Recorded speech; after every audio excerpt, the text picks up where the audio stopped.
Greetings and welcome to Comics Coffee Metal Reviews. Today I am checking out the latest LP, Netherheaven, from Metal Titan's Revocation.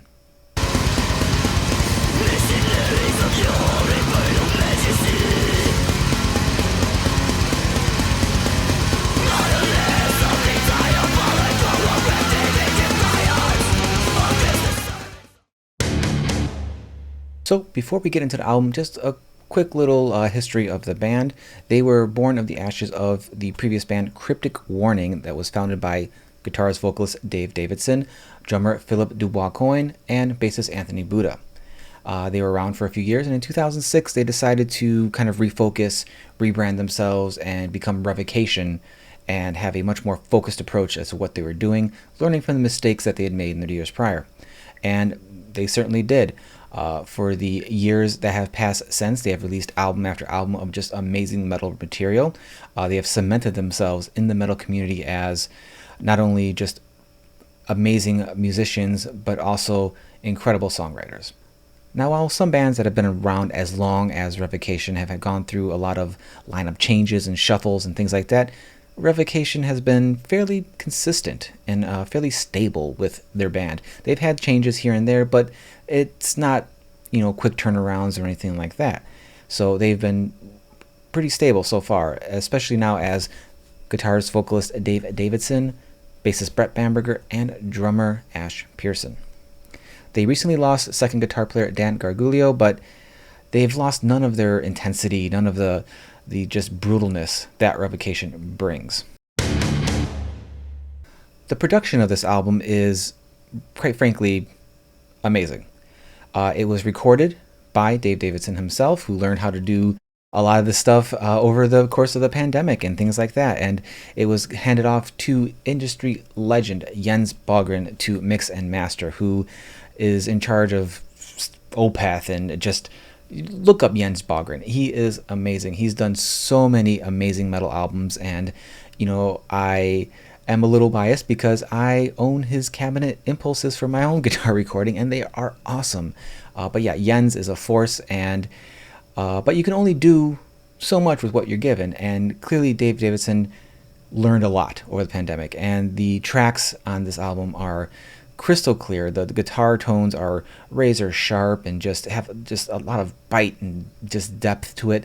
They're not overly bassy. They're not overly, fizzy or anything like that. As high gain stuff can happen with guitars. They just sit perfectly in a mix. The drums are just, chef's kiss for this kind of music. The bass drums just pummel you right in the chest. The cymbals and everything, the toms, everything's mixed perfectly. Everything fits nice and tight.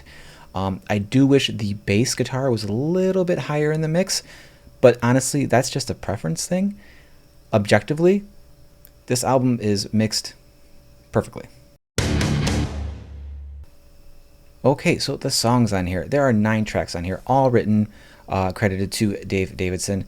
Now, he has been stated that a lot of the themes of this album, they wanted to be more evil. They wanted to kind of tackle like hypocrisy and religion and like kind of the far right extremes of these types of things, and just make a more death metal type of album, invoking a lot of their influences of the black metal and things like that.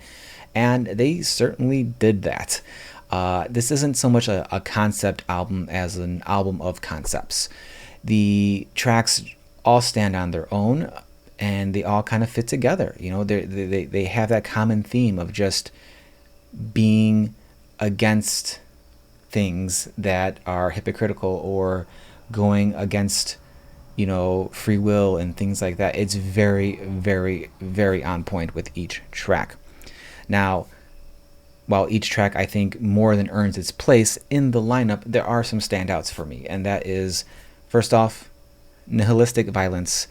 The third track, according to vocalist Dave Davidson, it's pretty much about the January 6th insurrection attempt, and it is just a brutal track.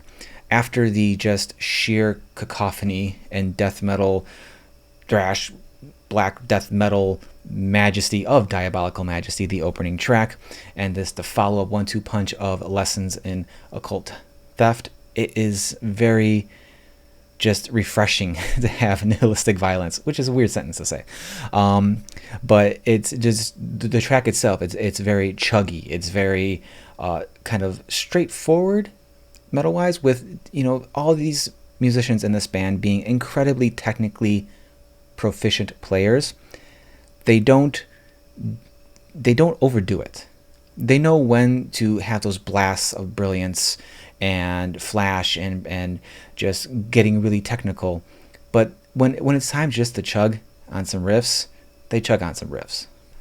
The Ninth Chasm is an instrumental track on the album. It kind of ends the second third of the album, and it's a really great palate cleanser.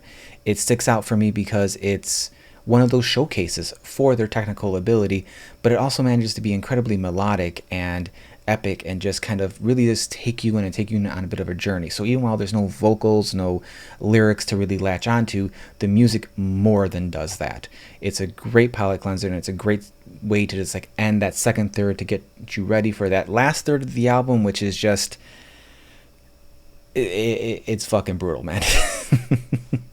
So yeah, the last third of the album kicks off with Godforsaken, and this is probably my favorite track on the album. It is just balls to the wall, everything I love about death metal. And while I can honestly say I'm somewhat of a newcomer to death metal, I've only been really into it for the past couple years. I've been aware of it for most of my metal life, but I've only become to appreciate it and kind of become fan of it over the past couple of years. But that song kind of solidifies everything that draws me to it, that I like and I enjoy about it, and it's just done so well. The last track, Recrucified, which features the vocal talents of the late, great Trevor Sternad and the not late, but still great George Corpse Grinder Fisher, it's a way to end an album, that's for sure. It's a way to end a lot of things. It is probably the heaviest track on the album, with no small part to the two fantastic vocal performances by the guests, including Dave Davidson's own fantastic vocals. And it's just such a fitting end to this album. The album as a whole is not so much redefining like death metal or whatever genres you want to put Revocation into. It's like a celebration of it. It takes all the things that I think everyone enjoys about this genre of music and runs it through the filter of these incredible musicians and songwriters, and it comes out this like pristine version of this genre, this music, and it is just a force of an album. Now, a lot of times for myself personally, heavier albums like this can be kind of a tough listen, back to back to back to back. And when I was reviewing this album, I had no problem just hitting play again right at the end. Even as brutal as Recrucified is, it welcomes you back right to the beginning of Diabolical Majesty. And this is one of those albums that just really took me by surprise, because while I enjoyed Revocation's previous work, I wouldn't consider myself a huge fan, but they've certainly got their hooks in me now. Final thoughts. I kind of said a lot of my final thoughts in the song portion. This is just a extremely high watermark, I think, for death metal. It shows every band like this is our capability. This is what we can do. This is what we can do with the genre. It's not something that's going to push the boundaries of what people think death metal is, and that's not what it's trying to do. It's a celebration, and I love an album that is a celebration of what people love, what they do, and this is certainly just one of the best death metal albums I have ever heard. You can take that with a grain of salt, considering my recent history of just getting into it, but it is just amazing. The production is top notch. The music, the songwriting, amazing. The vocals are, I've been remiss in not mentioning the vocals too much, but Dave Davidson's vocals are just absolutely stellar on here. He straddles that line of like harshness and clarity, and it really is just refreshing sometimes. I listen to a lot of varying degrees of metal, and sometimes when it's just a lot of the same super low, almost inhuman stuff, it's nice just to hear a dude just, you know, fucking scream, you know? So it's fantastic stuff. And again, as amazing as these players are, they know when to not play something super technical and to when to just jam, just riff. And that makes the spots when they do show their prowess technically, that it just pops so much more. Now, I don't have a rating system in place yet, and if I ever do one, it'd probably be a joke. But this is definitely, I think, a high watermark for album of the year. It is definitely in my own personal running for that, and I think that anyone who's kind of curious about death metal, this would be a great album to give them, to show them, like, here's what this genre can do. Here's the kind of this, like, the twists and turns they do. It's not just all blast beats and tremolo picking, you know. It's you know, going into these slower chugs, going to the halftime, and then having these big epic, almost just, you know, symphony like, with just guitars and drums and bass passages that are just amazing stuff. And a lot of people sell the death metal genre short, and I'm glad there's an album like this now that can be shown to people that say, no, this is what it can be. There you go. Alright, so this album is released on September 9th in all the major services. Go check it out. As I end the video, I want to say a special thanks to Revocation and Breaking the Law PR for providing this album to me to listen to for a few weeks and really just get it into my system. This was a lot of fun to listen to get into this band, and I am really looking forward to seeing, you know, everyone's reaction to this, what they do next, and yeah. So if you like this review, please hit the like and subscribe button. If you did not like this review, I'm sorry, why are you still here?